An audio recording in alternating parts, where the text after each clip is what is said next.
మీకు నచ్చిన హీరో ఎవరు? హీరోయిన్ ఎవరు? అని ప్రశ్నిస్తే హీరోలు, హీరోయిన్‌లు అందరూ అని తెలివిగా సమాధానమిస్తుంటారు. అందాల చందమామ కాజల్ అగర్వాల్ కూడా అదే సమాధానమిచ్చింది. కొత్తగా వస్తున్న హీరోయిన్‌లు మల్టీ టాలెంటెడ్ అని కితాబులిస్తూ కొత్త హీరోయిన్స్‌లో తనకు రీతూ వర్మ బాగా నచ్చిందని చెప్పుకొచ్చింది. 'బాద్‌షా' సినిమాలో కాజల్ అగర్వాల్‌కి చెల్లెలిగా రీతూ వర్మ నటించిన విషయం విదితమే. రీతూతో కలిసి పనిచేసినప్పుడే ఆమె పెద్ద హీరోయిన్ అవుతుందనుకున్నానని, తనకు మంచి టైంలో మంచి బ్రేక్ వచ్చిందని కాజల్ అంటోంది. పెళ్లి చూపులు సినిమాని కేవలం రీతు కోసమే పలుమార్లు చూశానంటోంది కాజల్ అగర్వాల్.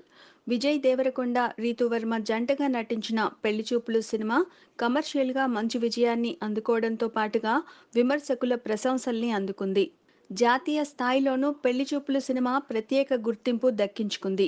ఇక కాజల్ విషయానికొస్తే ప్రస్తుతం తెలుగులో 'నేనే రాజు నేనే మంత్రి', 'ఎమ్మెల్యే' తదితర సినిమాల్లో నటిస్తున్న విషయం విదితమే.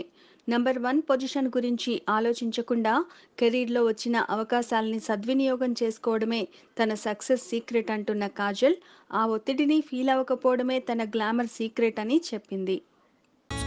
Please subscribe. Hi, it's me Purna. Please subscribe.